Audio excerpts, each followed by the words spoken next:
Hey everyone, this is a piece by Randall. It's titled The Third Camp, Socialism from Below and the First Principle of Revolutionary Socialism. This is from 2018. Quote, the socialists consider it their principle, perhaps even their only duty, to promote the growth of this consciousness among the proletariat, which for short they call it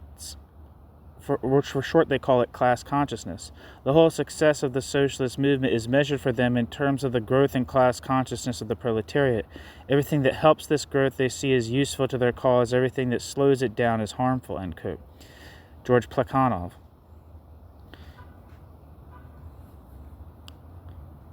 An old Jewish story tells of a student who visited the great rabbis of the day and asked each to tell him the entire Torah while standing on one leg.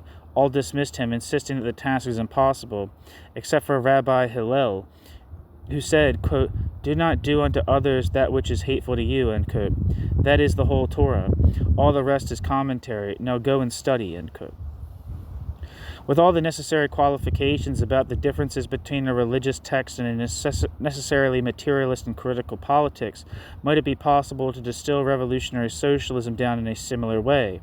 Of course, it is not, but then, quote, do not do unto others that which is hateful to you, end quote, isn't really, quote, the whole Torah, end quote. It's a literary exercise for Hillel to communicate the golden rule or first principle that he considers to be the essence of Jewish faith. One can argue convincingly that revolutionary socialism has two such principles. First, that value in capitalist society and wealth in all societies derives from labor. From this, we get the foundational and irreplaceable focus on class. Second, and more significant for this article, the emancipation of the working class must be the act of the working class itself. This idea, the liberation from the exploitation and oppression that are necessarily integral to capitalism, cannot be carried out for us by any external force, handed down from above or done on our behalf, but rather it must be our own act, consciously and independently organized by our class. This is our first principle, our golden rule, if we have one.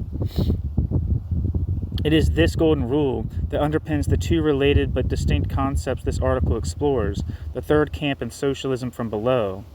New section, the third camp. Quote, even those of us who consider ourselves partisans of the tradition that bears its name must admit that the concept of the third camp is not well known beyond some small corners of the revolutionary left. Even there it is often considered a relic of the world that bore it, end quote. Although its conceptual roots lie further back, quote, third campism, as a discrete political tradition cohered in the 1939 to 1940 schism in the American Trotskyist movement, grasping for an adequate response to the Hitler-Stalin Pact and the Russian invasions of Poland and Finland, the Socialist Workers' Party split, effectively down the middle in a debate about whether they could still maintain their position of unconditional defense of the Soviet Union. Trotsky supporters on the, quote, majority side of that debate compiled a collection of his essays in defense of Marxism that covers it. The debate was also surveyed with explicit editorial sympathy for the, quote, minority in 2 volumes entitled Fate of the Russian Revolution, published by Workers' Liberty. The, quote, minority perspective came to be summarized by the slogan, neither Washington nor Moscow, but the third camp of international socialism. The Socialist Workers' Party split apart, and in 1940 the, quote, minority founded the Workers' Party, which would become the Independent Socialist League in 1949. The roots of the concept of the third camp go deeper. It was not merely an attempt to create a theoretical framework to understand developments in Russia, although it emerged through that, but a reassertion of something integral, even foundational in socialist politics, the idea that the working class cannot rule except by and for itself. In his reply to Trotsky in the debate that split the Socialist Workers' Party, Max Shachtman, the leader of the, quote, minority, put it like this, quote, I repeat, I do not believe in the bureaucratic proletarian parenthesis socialist and parenthesis revolution bracket, that is, the ability of the Stalinist bureaucracy to advance the cause of socialism end bracket, dot, dot, dot. I reject the concept not out of, quote, sentimental, end quote, reasons or a Tolstoyan, quote, faith in the people, end quote, but because I believe it to be scientifically correct to repeat with Marx that the emancipation of the working class is the task of the working class itself. The bourgeois revolution, dot, dot, dot, could be made and was made by other classes in the social strata. The bourgeoisie could be liberated from feudal rule and establish its social dictatorship under the aegis of other social groups. But the proletarian revolution cannot be made by others than the proletariat acting, dot, dot, dot, the proletariat acting, ... No one else can free it, not even for one day, end quote. Max Shachtman.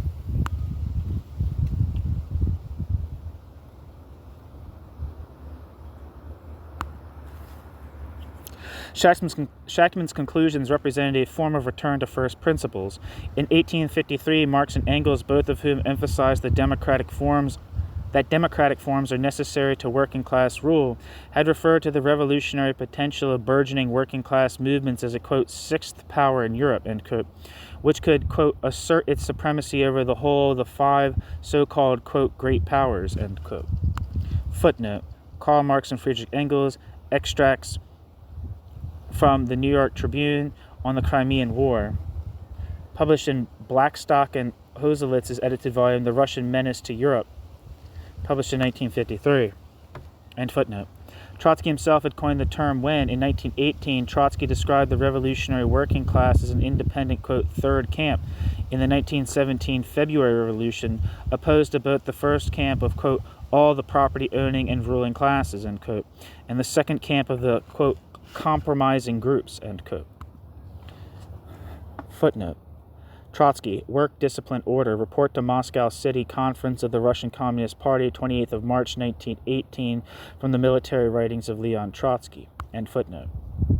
At the end of his life, Trotsky was wrong to argue against Shachtman and others that the gains of the 1917 revolution were still expressed in however degenerated a form in the Stalinist state, but his vital roles in making that revolution and then in defending it from Stalinist sabotage showed that for Trotsky the golden rule of revolutionary socialist politics was precisely that all efforts must be directed toward building up working-class consciousness and political independence. This was the thread of his politics, which those who would found the third camp tradition saw themselves as picking up and extending.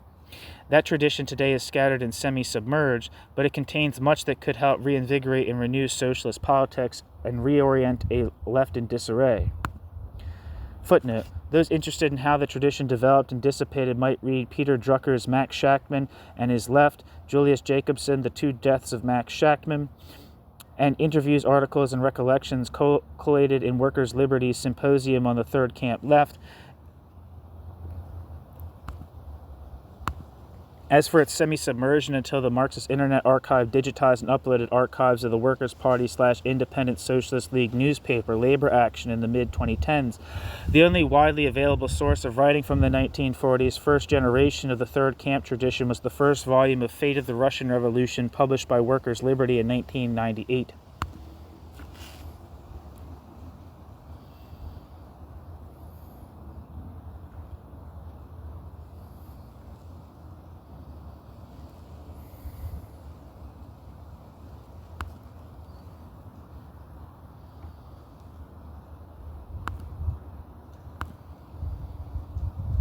End footnote.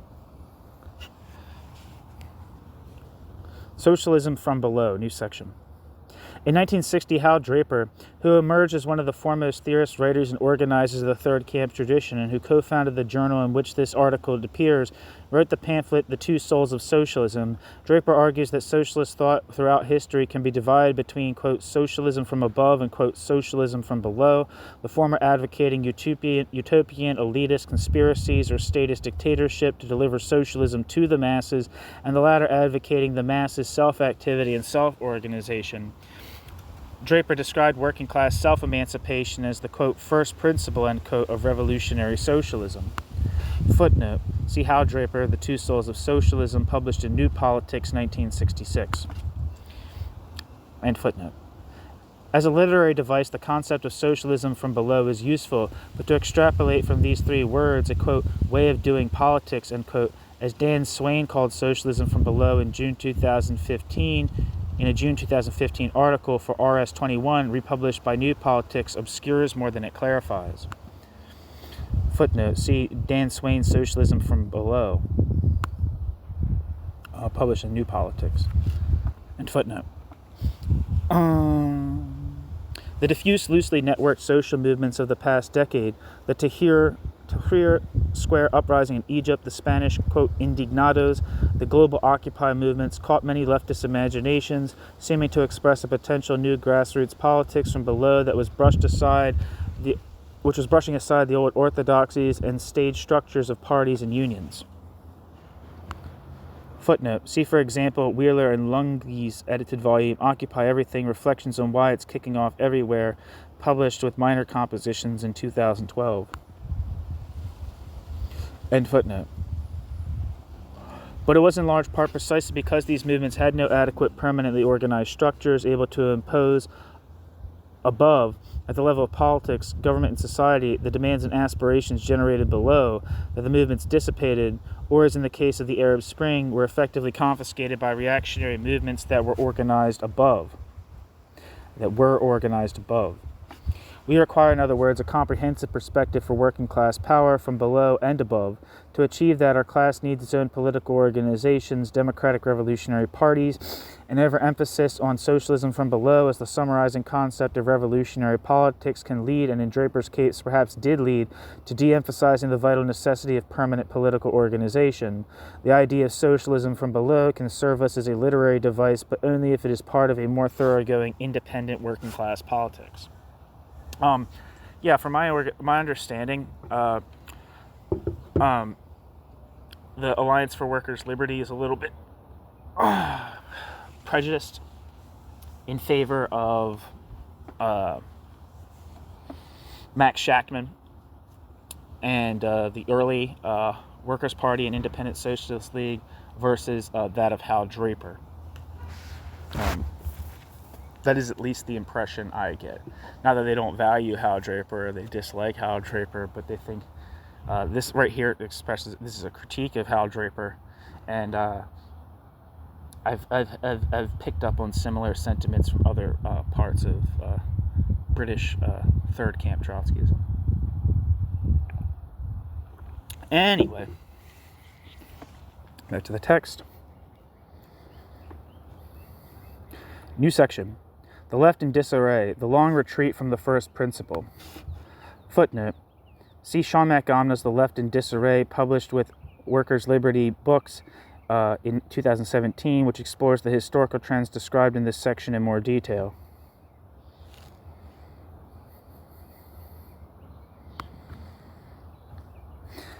These are odd times to be a partisan of class politics and moreover of the idea that authentic socialist politics are the politics of working class self-liberation.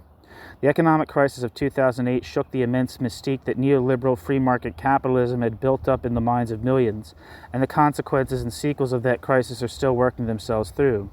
Looked at from one angle, that crisis provided, and continues to provide, an epochal opportunity to spread the idea that the working class, the global social majority, which produces society's vast wealth, should also control that wealth. But 2008 found much of the revolutionary left in the midst of a long-term, quote, retreat from class, unquote.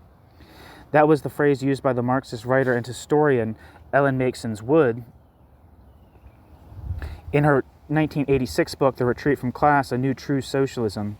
The book was a polemic against those socialists, mainly but not exclusively from Stalinist or Stalinist-influenced backgrounds, who are galloping away from class struggle politics in the direction of a hodgepodge of postmodernism and barely reformist liberal identity politics. Some of those criticized remain in the tent of broad leftist or even labor movements, but largely on their right wings. Yet much of post-Trotskyism, without ever really going over to the right or explicitly abandoning principles, had also undertaken its own version of the same retreat, a systematic backing away from the idea of independent working-class politics as the foundational core of socialism, a retreat from the first principle of working-class self-emancipation. I'm not sure if Randall is going to say this, but one of the things that they allude to is like the disintegration of third campism as an integral part of, say, the International Socialist Group in which became the Socialist Workers' Party of the UK. Generally speaking, there's a fairly close relationship, I believe, between third camp socialists, say in like the Workers' Party, Independent Socialist League, and the group around Tony Cliff in the 60s and 70s. And I think Cliff was even calling his politics like Luxemburgist at the time as opposed to Leninist, although what that means is not clear to myself. It's probably clear to other people. But by the 1980s, they were definitely very uncritically appraising opponents of the United States, right? So, for instance, the main instance of that, to my understanding, is the war between Iraq and Iran in the 1980s, when it became clear that the United States is, in some sense, backing Iraq, or that was the U.S.'s favored party to win the war. They decided that what they needed to throw their weight behind the Iranian state. Fundamentally kind of breaking with a tradition that was fairly consistently third camp up into that point. But I'm not sure if that's what he's going to mention that at all. But anyway, utterly disoriented by their biblicist adherence to the claim that the Stalinist state somehow represented historical progress, post-Trotsky, quote, orthodox, end quote, Trotskyists were able to substitute a whole variety of locums for the independently organized working class, other forces and movements that they argued could be unconscious bearers of the socialist project, or at least potential allies, and whose victories against imperialism would be beneficial for socialist interests, no matter how murderously hostile they were in practice to actual working class organization. The retreat from class has taken a variety of forms, not always in the direction of passive support for anti-imperialist locums. Elsewhere on the left, other tendencies recoiling from a low ebb of class struggle and disoriented by changes in capitalism have argued that automation, atomization, and precarity have rendered the workplace no longer privileged as a site of anti-capitalist organization, and organized labor no longer privileged as an agency of socialist change. Footnote. See, for example, the essay 6 Theses on Anxiety and Why It is effectively preventing militancy and one possible strategy for overcoming it, written by the Institute for Precarious Consciousness and especially promoted by the UK-based group Plan C.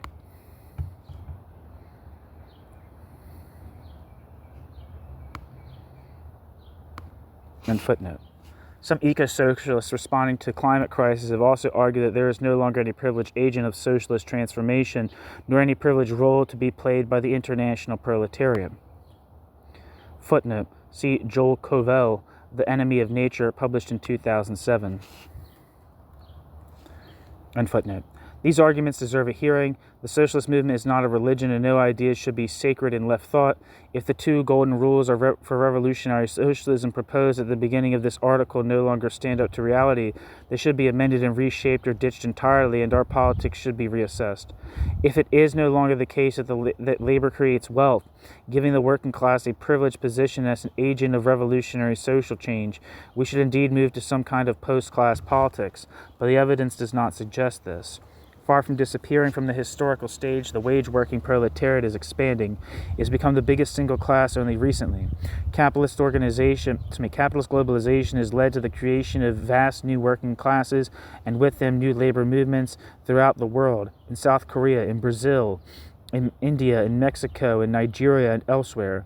It is a profound historic tragedy that at moments when the international left should have been seizing the potential for labor movement growth and renewal by building movements of internationalist class solidarity, much of it was instead focusing on cheerleading the enemies of labor. When an independent labor movement, an embryonic third camp, began to emerge in Iraq following the U.S.-British overthrow of the Ba'ath regime, the global far left largely ignored it, preferring instead to idealize the so-called resistance to U.S.-British occupation, led by competing factions of Sunni supremacist sectarians and Shia clerical fascists.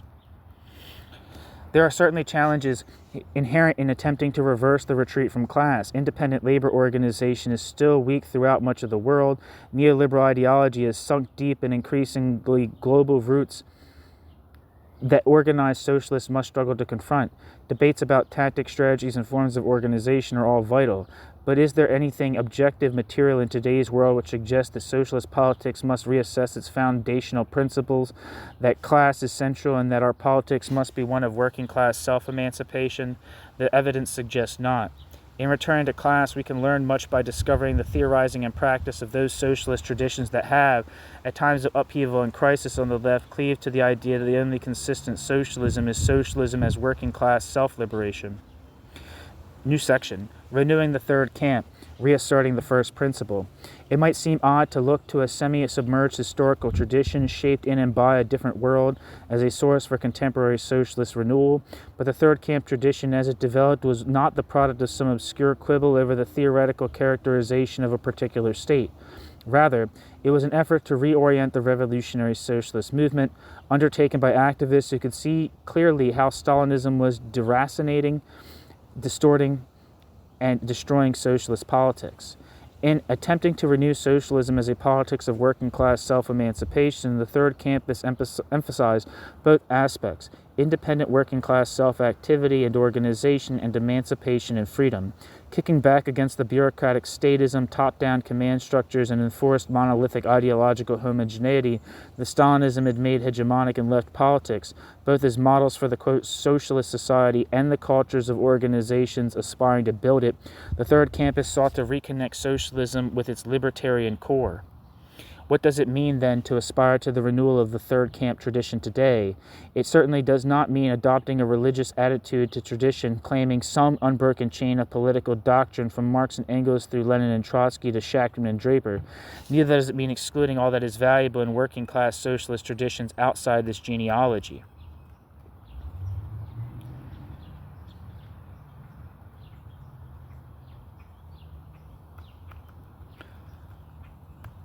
The renewal of the third camp in a world of left disarray and insurgent populism, occasionally on the left but largely on the right, fundamentally means reasserting independent working class politics. It means reconnecting to the first principle of revolutionary socialism, that working class emancipation cannot be won by hitching our wagon to the parties of politics or other classes, but only on the basis of our class organizing by and for itself. To renew the third camp today means a return to class as the key axis for political organization, a return to understanding struggle between classes within every country as the motor of social change, and a reforging of socialism as a project of working class self-liberation. The literary emphasis that the concept of socialism from below places on mass grassroots upheaval, with all that this implies in terms of a vibrant, fructifying democracy rather than systems of command and control, whether in our own organizations or the society we aspire to build, can aid that renewal. But ultimately, it's the concept of the third camp of independent working class politics that is key. The first principle of revolutionary socialism goes right back to its conception as a discrete politics. The work of Marx and Engels was dedicated to helping the working class understand itself, organize itself, become a class for itself. Class remains the fundamental social conflict, the relationship that holds the key to unlocking revolutionary social change. Renewing the third camp, helping our class become a class for itself, remains the task of socialists today. Everything that helps this is useful to our cause. Everything that slows it down is harmful. That is the essence of revolutionary socialism. That is our golden rule. Everything else is commentary, strategy, and tactics. It's the end of the piece. Thanks for listening.